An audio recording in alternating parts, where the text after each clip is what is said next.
Welcome back to Century of Economy 2017. When last we left off, the English had launched all the 10-mast ships they could legally launch. The pirates were losing badly to the English, the Americans and French were duking it out, and the Spanish and Cursed were scheming schemes. Now, on to the action. The Spanish bring back vast quantities of lumber, the most valuable resource out there at the moment. The Americans continue their attack on the French. Here the Egan uses your accurate cannons to take a mast off La Triomphe. Meanwhile, the Enterprise captures Le Lâche de Calvados, who carries one of the French fleet admirals. The Americans re-explore the island that started this conflict, finding medicine. Bad news for the English and a moral victory for the pirates. The Gallows is sunk by the Deliverance, who got her extra action from Calico Cat, which allowed her to sail broadside to the Gallows and use her EA to fire away, even though Lawrence had cancelled her captain. The English swear vengeance for this perceived injustice, and retribution is swift.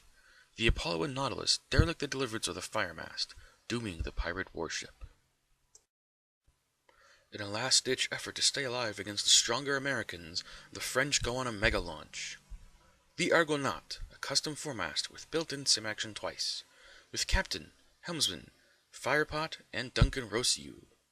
La Course, a custom 5-mast with the Endeavour ability, with Admiral Stephen Dupuy, Madame La Fontaine, Gentil de la Barbinas, a captain, helmsman, and an oarsman. La Ville de Paris, with a captain, helmsman, shipwright, cannoneer, and firepot specialist. Le Dauphine Royale, also with a captain, helmsman, shipwright, cannoneer, and firepot specialist. The Monarch, with fire and steel, Guy Laplante, a helmsman and exploding shot. The Neptune, with linked crew Philippe Jourdan, a helmsman, a firepot, and exploding shot. The Tepint, with a captain, helmsman, and oarsman. The Glory, a custom ironclad, with a captain and a helmsman, as well as extra captains, helmsmen, and firepot specialists to retool their runners for combat. In total, 8 warships, and France's best hope to stay alive. To the south, the Americans are in a general fallback to regroup and prepare for the French. The Enterprise has ducked into a fog bank, leaving the LLC behind in the open water, possibly to be reclaimed by the French. The English use their submerged cancelers to bother and hinder the pirates at their home island, in addition to attempting to ram masts off of ships docked there. In a telling move, the English are able to get some cannons in on the Kraken, who has been cancelled by the Mobilist to allow other ships to shoot at it. To the right, the Pride has risked a reef to back up the Kraken. More bad news for the pirates. The Nautilus captured the Deliverance. The Deliverance was able to get to the fort to put out her fires and unload her crew, but this left her open to capture. Even though this puts the Nautilus within the sights of the Devil's Maw, the schooner is not afraid, since the Amity has some of the worst guns available, and the HMS Grand Temple is near at hand. Even though they just launched a formidable squadron of ships, the English launch even more. HMS Galway, HMS Starbuck, HMS Greyhound, HMS Antelope, and HMS Victor with a captain and helmsman. All ships were launched from the Fort Royal Fort, with the stern end of the departing Celtic Fury visible. The English finished their turn with a launch, and included some island upgrades, a military port and town token. The French used some of their new ships to catch the Americans and do some damage. However, the Americans weighed in on their turn, with the Constitution succeeding at yet another broadside attack, taking all but one mast from the Argonaut. Then the Venture weighed in as well, sinking the newly launched ship with her accurate cannons. The Black Watch attacks La Course after La Course attacked La Course. The Enterprise returns from the fog and blasts away some masts on the Dauphine Royale, while the Constitution received an EA from Le Beau, the RSS version, to move again, ramming into the Glory and leveling another broadside attack at the Monarch, taking her down to 2 masts. The Venture also received an EA, and in tandem with the Black Watch, has savaged the attacking French ships. The Cursed move en masse toward their trading port, quietly warning the Spanish to stay away. Back up north, the Nautilus takes damage as the Amity rams her, eliminating a mast, and the guns of the Devil's Maw fire, taking yet another. The Grand Barnacle makes a break for the portal, for reasons known only to the pirates. The hired English subs continue their submerged ram attacks against the docked pirate warships, delaying their return to combat, and giving the loaded English ships time to arrive and finish them. Deciding to go out in a blaze of glory, the French attack the English! The Peak lands a fire pot on the Bolingbroke, and the Teppan is able to eliminate a mast from the Bombardier. A wide shot of the French-American battle. La Course has fled the battle area with one mast remaining, and recaptured the LLC, bringing Fleet Admiral Jean Lenoir back to the French side. The Gaul is alone, facing a damaged La Course and a semi-healthy Blackwatch, while the Venture surveys the scene, looking for the best place to inflict maximum damage. The Constitution is rammed by the Monarch, but the attempt fails, leaving the ship open to broadsides. The Dauphine Royale repaired her mast and used an EA to attack the Enterprise, landing a firepot on her. To the immediate left, the Ville de Paris and Neptune are approaching the battle, while in the background, Spanish ships can be seen behind the portal. The Grand Temple removes all but one flag from the Devil's Maw, while the Nautilus has gone south, leaving the Deliverance behind in order to save herself. Carbon Charlie has finished adding cannons to the Dreadnought, giving her a total of 10 cannons. She now awaits crew before she can be unleashed. The Starbuck, Antelope, Shuizian, and damaged El Ballista move south, toward open islands in hopes of expanding English territory. The English did not take kindly to being attacked, and have dispatched available ships to deal with the French threat.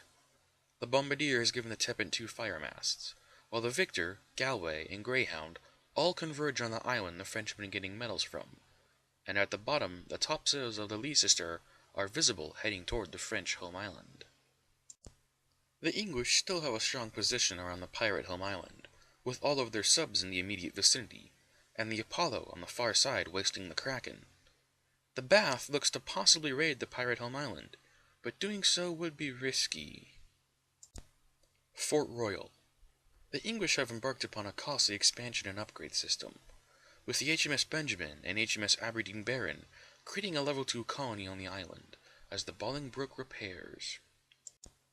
The Spanish have built a fort on a portal, allowing them to traverse between any other portal in play without having to roll a 6. However, on this particular portal island are some French crew left behind by Le Superbe. Getting to those crew is a French priority, and may lead them into conflict with the Spanish as well. The Philadelphia is once again called upon to save a ship, this time getting in position to rescue La Course from her fiery death. Meanwhile, the captured Lion repairs at Thompson's Island. The French had the Jade version of the Grand Temple, and now used her, taking her out of the fog to lay waste in a last stand. She succeeded in taking the Blackwatch down to 2 masts, but was left open to attack by the Charlemagne, now repaired. The Charlemagne used her SAT provided by Lady Remata to move on from the Grand Temple, attacking the Gaul, and causing massive damage in general. The Grand Temple, meanwhile, was finished off by the lumbering but dangerous USS Stevens. The Blackwatch skirts around the Venture, heading home for repairs. And she's not the only one heading home. The Enterprise has fled as well, leaving the Constitution and Venture to stem the tide of the French, which they do, with the Constitution sinking the Monarch with another broadside attack. The Venture turns north, and sailing broadside to the Gaul, finishes what the Charlemagne started. The pirates recapture the Deliverance, but will the Devil's Maw stand long enough to get her mast back up? From her docked position, the Harbinger fires at the London, giving her a fire mast and eliminating another one, sending a warning not to get too close. Meanwhile, the Grand Barnacle has emerged from the southern portal and entered cursed waters. Are the pirates seeking an alliance with the Cursed? Freeing the Sabre from the fog, the French use her to attack the Leicester and Bombardier, but they only succeed in dismasting the Bombardier. The French get some measure of revenge on the Americans, using the Belly Toll to attack the Black Watch and Franklin, giving the former a firemast and decimating the latter's crew. A wide shot of French territory. The Triumph, St. Joan, and a few others are returning with gold, while the healthy warships line up against the Americans to the south. In the north, however, the English are coming. With a decisive boom, the Leicester derelicts the Sabre, leaving her ripe for capture. Meanwhile, the Victor attacks the Triumph, going for the throat of the French gold system. In the background, Le Pic is already derelict. The Apollo and Lord Walpole have combined to eliminate all but one of the Kraken's segments. Its demise will certainly mean doom for the pirates. Speaking of doom, the Devil's Maw is eradicated by the Grand Temple, leaving no place for the pirates to repair ships afar. With the pirates a non-factor in the English minds, and the French a minor irritant, the English turn their attention south, toward explored but unclaimed islands, and the Spanish. The Benjamin and Baron upgrade the colony on Fort Royal, but they will need some gold from home to upgrade it any further. After an impressive turn, the English launched two mid-sized ships from their home island, HMS Henry VIII and the HMS Auckland. The Auckland took the Tower Flotilla in tow, and both ships are expected to haul port upgrades to islands that need them. A wider shot of the English moving south. The York has both a town and port upgrade on her, and the Dreadnought has been crewed up and is able to catch up to the Shuizan, making a formidable presence heading south. The newly launched Titan heads west, possibly to assist in the extermination of either the pirates or French. The Spanish go about their business as usual, but are catching wind of changes in the north. The bulk of their fleet is gold ships, which will not stand up to a serious fight with well-equipped warships. Their massive war chest, however, means that they can immediately summon a battle fleet at a moment's notice. La Course repairs at the American home island after the Philadelphia brought her back from certain death the previous turn. Beside her, the Frontier repairs as well. The Constitution has taken damage and captured the Belly Toll, while the Franklin eyes the other French vessels.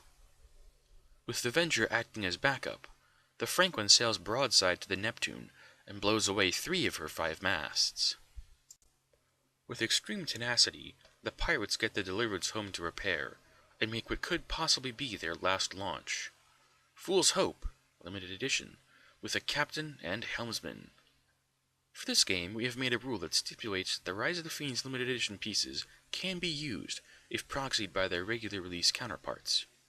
Here is an example of one, with the other being the L.E. Griffin on the Dreadnought. The French fight back against the Americans. The Neptune charges forward, ramming into the Venture, and hitting with both of her fire equipments, and succeeding at taking out a mast on the ram attempt. Given a double action, she fires her equipments a second time, and manages to eliminate the last mast on the Venture. In the background, La Course has finished repairing, and has set herself upon the Franklin, giving her a fire mast and dismasting her otherwise. In what could be their last launch as well, the French put forth Le Soleil Royal with a cannoneer. The French are now looking to destroy the Spanish fort on the Portal to get at the crew that resides there, left over from when the Superb sailed the seas. The English continue their hunt of pirates. Here the Grand Temple has dismasted the Amity and taken 2 masts from the Cassandra. With a restock from the Maui's fishhook, the Benjamin and Victor make a level 4 colony on Fort Royal. In the south, the Nautilus and London repair at Fort Brompton, along with the Wycliffe. Meanwhile, the Leicester tries and fails to capture a pirate town. The Guy Fawkes captures the Sabre, while the Victor begins to tow the derelict Bombardier. Both ships are looking to repair at Fort Brompton. The English are looking to eliminate the pirates, and have committed the Baujuan and Celtic Fury to the task, in addition to their many subs. In a stunning and decisive move, the English have eliminated the Kraken. The Pride has gained a fire mast courtesy of the Lord Walpole. With the elimination of the pirates in their sights, the English dispatched the Auckland with the tower and a town upgrade, intended for the pirate home island once they've been eliminated. To finish their turn, the English launched the Caradoc from their trading port on the Finnish Goods Island. Realizing what the French are up to, the Spanish send in the loaded El Acorazado to put a stop to it, completely hitting the weak side of the French. The Americans are determined to save the Venture, and use chain towing brilliantly to get her within range of the Philadelphia, who is able to use an extra action to explore the ship, taking her home. The Egan and Charlemagne spearhead the attack against the French, rage in their hearts at the forecasted loss of the Franklin. Meanwhile, the Constitution has repaired her masts, and cancels the ironclad ability of the Glory, allowing her to eliminate 2 masts from the smaller ship. The Spanish make a dubious launch from their portal island, dropping El Algeciras in between the Charlemagne and the Ville de Paris. Sensing tectonic changes on the seas, the Cursed build the Dark Tower, a custom fort from El Cazador's set, and station one of the linked Dark Knight crew there. They also launch my custom Revenant, and Guinea with custom Barst, aboard to provide guaranteed extra actions. Slipping through the portal, the Fallen Angel allows for the construction of another custom cursed fort, but on the northern portal. This angers the English, who have designs for the portals. The Grand Barnacle has reached the cursed trading port, and taken resources from it. The purpose of her long journey is now revealed. Go south to ally with the cursed, and get resource help from them. The Soleil Royal sinks the Franklin. The Leicester successfully captures the pirate town, converting it to English. The Lord Walpole retaliates against the Pride, eliminating yet another mast. Meanwhile, the Apollo, Grand Temple, and hired subs combine to derelict the Cassandra and reduce the Fool's Hope to 1 mast. The English put forth the HMS Durham, and have her load one of the trading port tokens at their home island, which she takes northward to the Spices Island. The English also launched HMS Talon, with Admiral Bryson Cutler, custom Holy Sword crew, a captain, helmsman, shipwright, and oarsman. The French and Americans slammed together in an epic clash, centered around the Soleil Royal, with the Stevens, Constitution, and Egan all weighing in on the French warship, and combined to eliminate all but 2 masts. Meanwhile, the Ville de Paris is subject to attack from both the Spanish and French, and is quickly rendered derelict by the combined firepower. The Harbinger is finally repaired and makes a mad dash for the Titan, slamming into her, and with cannons and ram, eliminates 3 masts. However, it was all for naught, as the Bauhuan, Apollo, Nautilus, and Rye all combine to render their Harbinger derelict, making room for the Auckland to get into position, while the Titan moves away. The Grand Temple sinks the Amity, and the Rye captures the Fool's Hope. The French are in dire straits, and send the St. Joan out to try and gather resources. Her immunity to L-range cannons will protect her a little, but such a small ship is vulnerable to ramming. The York, Dreadnought, and Bolingbroke all arrive at the same island, with the York dropping off her town token, claiming the island, explored by the Spanish, as English. The derelict Harbinger was whisked back to the English home island by Commander Temple, who resided aboard the Maui's fishhook.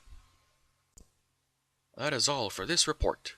Coming up, more battles, resource changes, and the fiercest war ever fought in any of my games. Thanks for watching. Be sure to like and subscribe.